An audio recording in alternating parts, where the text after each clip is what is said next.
Donc, merci d'être là. Ravie d'être aujourd'hui d'échanger avec vous sur le thème du syndrome du jumeau perdu ou de la jumelle perdue. C'est un thème, on va dire, qui est en ce moment Enfin, beaucoup de personnes en parlent. Je ne sais pas si vous avez déjà entendu parler de ce thème. Mais si vous êtes là aujourd'hui, c'est que de loin ou de près, je pense qu'il y a un lien avec un jumeau ou une jumelle perdue. Donc déjà pour me présenter, donc moi c'est Gladys, je suis thérapeute énergéticienne. Je travaille avec deux outils principaux. Le premier qui est la bioénergie. Donc on va vraiment venir travailler au niveau de l'aura pour aider les gens à se sentir plus légers et libres dans leur vie. Et également l'hypnose où là on va ensemble reprogrammer des comportements pour permettre à la personne de se sentir mieux dans sa vie. Donc pareil, après les thèmes sont vraiment assez larges. Et ensuite, j'interviens aussi sur les lieux quand les personnes ont besoin qu'on vienne nettoyer énergétiquement une maison ou un lieu de travail parce qu'on ne s'y sent pas très bien ou on sent que ce serait bien de voilà, venir un petit peu nettoyer certaines choses qui sont invisibles mais qu'on peut quand même ressentir plus ou moins au quotidien. Voilà pour ma présentation assez rapide. Alors, le syndrome du jumeau perdu. Donc, comme il porte bien son nom, c'est un syndrome. C'est-à-dire que c'est quelque chose, on n'a pas forcément conscience ou c'est pas écrit sur notre front qu'on a le syndrome du jumeau ou de la jumelle perdue. C'est quelque chose, on va dire, en tout cas moi dans mon expérience, dont on découvre ça à un moment donné dans notre vie. D'accord? Alors après, bon, ça peut être très tard, hein. Ça arrive que ce soit très tard, mais on va voir que ça vient répondre finalement à des questionnements ou à une manière d'être ou à une recherche qu'on a. Et en fait, on a toujours quasiment les mêmes symptômes chez une personne qui a ce syndrome. Je dis quasiment parce qu'il n'y a jamais un cas qui est pareil. On est tous plus ou moins sensibles. Donc vraiment, mais bon, on est plus ou moins quand même dans quelque chose qui se ressemble. Alors, si on part du commencement, donc c'est la naissance. Et avant la naissance, on a vraiment, en tout cas moi c'est comme ça que je visualise et que je pratique au quotidien avec les patients, on a une âme qui souhaite s'incarner. Donc dans la matière, dans le ventre d'une maman, donc qui vraiment va entre guillemets choisir, sélectionner les parents, la famille pour s'incarner, et le ventre. Ça c'est le début. Mais vous imaginez bien que quand on est là-haut dans l'univers, dans la joie, dans la lumière, dans le sentiment voilà de complétude, tout va bien en fait. On est plutôt dans des endroits, on va dire, où c'est joyeux, c'est lumineux. Mais quand on va s'incarner, donc cette lumière va rentrer dans la matière, eh ben, on va se sentir étriqué. On passe dans quelque chose qui n'est plus du tout éthéré de la même manière. Et c'est difficile, ça peut être difficile pour une âme de s'incarner, de naître, de se sentir vraiment physiquement comme un petit peu enfermé dans le ventre de la maman, serré. Et ensuite, la naissance, passer vraiment ce passage-là peut être aussi douloureux, mais au niveau pas que physique, au niveau également de l'âme. Donc c'est pour ça que là-haut, il y a ce qu'on appelle des deals, des petits contrats avec les copains. Et on se dit, bon, bah, on sait que c'est pas toujours évident de venir sur Terre. Donc, bah, moi, je viendrai avec toi. Je vais venir avec toi pendant, allez, 6 semaines. Je serai avec toi dans le ventre. Et puis après, je partirai. Donc, c'est-à-dire, c'est comme des contrats qu'on a entre les âmes pour dire, comme c'est compliqué, on va venir ensemble dans le ventre de la maman. Mais par contre, moi, je reste pas. C'est un contrat, en fait. Je pars. Sauf que nous, après, quand on va naître, à 9 mois quasiment de grossesse ou un peu moins, eh bien, soit les impacts peuvent être assez rapides de cette perte du jumeau ou de la jumelle qui ne s'est pas incarné finalement, ou soit ça va être plus tard, quelque chose qui va être latent, mais on va être dans ces symptômes de il nous manque quelque chose, on n'est pas complet. Il y a quelque chose vraiment qui manque à la personne. Donc en gros, il n'y a pas il n'y a pas de pourcentage, on ne sait pas combien de personnes spécifiquement ont le syndrome du jumeau ou de la jumelle perdue. On peut pas, pour moi, il n'y a pas de, c'est pas scientifique, on ne peut pas vraiment le dire. On estime à peu près 40%, ce qui est énorme. Et dans ces 40%, il y a très peu de familles qui le savent qu'il y avait un jumeau ou une jumelle. Parfois, on le sait. Parfois, par exemple, la maman peut avoir des saignements, je sais pas, vers 2 mois, hop, il y a quelque chose qu'elle peut remarquer. Elle sait peut-être pas que c'est ça, mais après, quand on va en reparler, parce qu'on va tomber sur ce syndrome, ça va faire sens, d'accord? Ou alors vraiment, parfois, c'est quelques jours.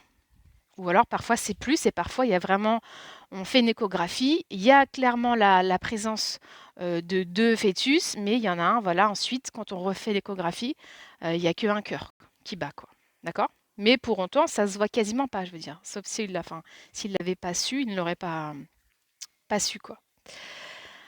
Alors ensuite,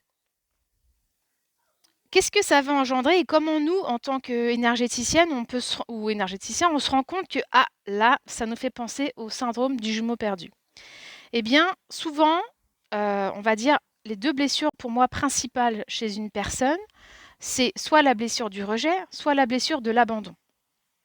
Eh bien, quand on a une personne qui doit, moi je vais dire qui doit travailler, mais il n'y a pas de devoir, mais on va dire qui vient sur terre et l'univers, la vie lui fait traverser cette blessure, d'abandon. C'est-à-dire, peut-être qu'il y a des gens qui vont, l'abandonner, c'est un grand terme, mais qui vont la laisser tomber, que ce soit au travail, que ce soit au niveau amical. Ce sont vraiment des. Elle va vivre, cette blessure d'abandon va se réveiller. Et bien, une personne qui a le syndrome du jumeau perdu, cette blessure d'abandon, ça va être encore plus fort. Parce qu'en fait, c'est comme si à chaque fois, elle allait revivre cette perte vraiment du jumeau ou de la jumelle. Donc, il y a aussi un lien, souvent pour ces personnes, qui est assez fort, un lien avec la mort. C'est-à-dire que ce sont des personnes qui peuvent avoir peur de la mort. Moi, j'ai déjà rencontré des gens donc, avec ce syndrome qui étaient mais vraiment tétanisés par la mort. C'est vraiment aller à un enterrement, c'est très compliqué. Parler de la mort, faire un deuil, c'est quasiment impossible pour elles. Vraiment, vraiment. Ça peut être une alerte, un signe qui nous dit ah, ça fait penser au syndrome. Alors, ça ne veut pas dire que si quelqu'un a entre guillemets est pas à l'aise avec la mort qu'il a ce syndrome. Hein. Pas du tout. C'est pas la même chose. Ensuite, par rapport au syndrome du jumeau perdu, ça peut être également des personnes qui sont dans un état mélancolique. On a aussi parfois, quand vraiment ce syndrome, on réagit tous différemment à ce qui nous arrive. Parfois, il y a des personnes, ça va vraiment chroniquement leur apporter un mal-être. C'est-à-dire qu'elles ont constamment besoin d'être avec quelqu'un. La solitude, c'est pas possible. Pour elles, en fait, ça refait vivre inconsciemment la séparation avec le jumeau. Et vraiment, il y a des personnes, notamment, je pense à des enfants petits, ils ne peuvent pas jouer seuls. C'est pas possible. Ils sont toujours en train de solliciter les parents ou les frères et sœurs s'il y en a, mais c'est pas dans leur schéma. Ils ont besoin d'être à deux. Vraiment, c'est un besoin, quoi. Très très fort. Dans les symptômes également, on a ça peut être au niveau du corps. C'est-à-dire que le jumeau ou la jumelle est parti. Et quand il y a ce départ, on n'a pas le jumeau qui va dire au fait je m'en vais dans 1 jour ou dans 2 jours. Il n'y a pas ça. Il y a ce syndrome en fait, de la seconde à une autre, il n'y a plus personne. Vous voyez ce que je veux dire? C'est que ça allait bien. Oui, voilà, le vide, c'est exactement ça. C'est en fait, on était voilà, dans le liquide amniotique. Voilà, c'est quand même très maternel. Il y a de la chaleur, on entend le cœur battre de sa maman. C'est de la douceur, etc. Mais d'un coup, il y a le questionnement vraiment de celui qui reste. On appelle ça le survivant, mais il est où? Ou elle est où? Et c'est instantané. Et ça, après, dans la vie, en tant qu'adulte, on peut rechercher. Enfin, il y a vraiment ce truc de tout ce qui est séparation, deuil, ça peut être très compliqué. Parce que ça nous ramène toujours à ça. Mais c'est viscéral. C'est-à-dire qu'on aura beau chercher pourquoi j'ai du mal à. Ah, pourquoi j'ai du mal à faire le deuil, par exemple, d'une relation amoureuse. Ou pourquoi. Eh ben, ça va pas être vraiment lié au couple ou au partenaire, mais ça va nous ramener au jumeau ou à la jumelle perdue. Ça peut aussi engendrer, le fait qu'on ait du mal à trouver sa place. On a du mal à trouver sa place parce qu'au fond de nous, on peut ressentir de la culpabilité. C'est-à-dire pourquoi moi je suis vivante et mon frère ou ma sœur n'est pas là? Pourquoi moi j'ai le droit de profiter de ce bonheur, de cette abondance dans ma famille, par exemple, avec ma famille, alors que quelqu'un est mort? Vous voyez? C'est vraiment, il y a le syndrome, on se sent coupable. Alors que bon, après on n'a rien fait et c'était un deal au départ avec les âmes en fait. On peut retrouver dans les familles où il y a le jumeau perdu, il y a parfois au niveau des ancêtres, de la lignée, des... on se rend compte que peut-être sur une autre génération, il y a eu des jumeaux. Ou alors peut-être que dans la lignée, au niveau de l'arbre généalogique, il y a des personnes qui ont les mêmes prénoms. Ou alors, il y a quelque chose un petit peu qui rappelle le côté jumeau quand même. Par exemple, je ne sais pas, mais on peut avoir vos grands-parents, ils s'appellent Jean et Jeannette, des choses comme ça qui sont assez flagrants en fait.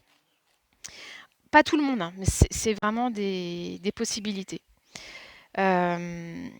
Ensuite, au quotidien, par exemple, ça c'est très très présent chez les gens qui ont ce syndrome-là, c'est d'acheter les choses en double. Par exemple, vous allez acheter une paire de chaussures. Ah, elle est super belle, vous en prenez une, mais vous dites, ah, les rouges, elles sont super belles, mais les jaunes aussi, je prends les deux. Et en fait, inconsciemment, vous achetez pour votre jumeau ou votre jumelle, quoi. Et par deux.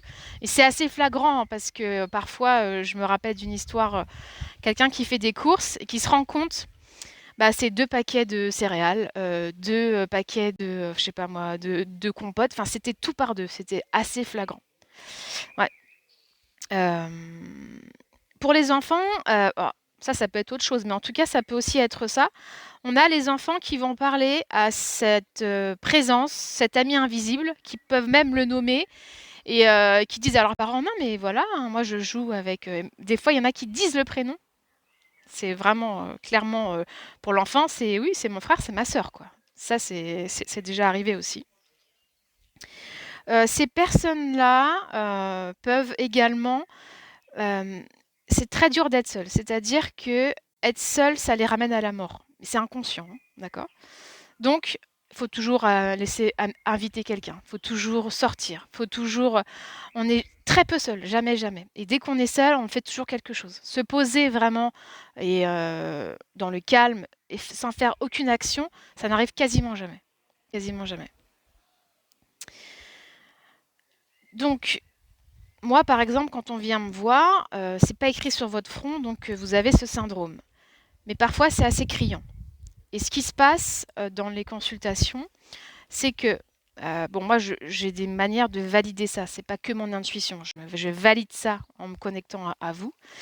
Et sincèrement, il y a des cas où ça a changé vraiment la manière de voir certaines choses chez les gens. Parce que le fait de leur dire ça, c'est comme si ça leur apportait une réponse de ah mais ok, ah mais c'est pour ça que c'était comme ça, ah mais c'est pour ça que c'était comme ça. Et en fait, ils refont ça se passe souvent comme ça, ils retracent leur vie à l'envers, ils comprennent, ça vient poser quelque chose et à partir de ce moment-là, ils peuvent, entre guillemets, un petit peu transformer leur comportement. Alors c'est pas facile, c'est vraiment pas on va faire une séance avec Gladys et ça va aller mieux. C'est assez ancré quand même, vous imaginez, c'est depuis la naissance. Il y a des gens qui ont ce syndrome qui est vraiment très très présent et d'autres beaucoup moins. Mais ça va demander une attention au quotidien en fait. En tout cas au début et ensuite ça va s'intégrer.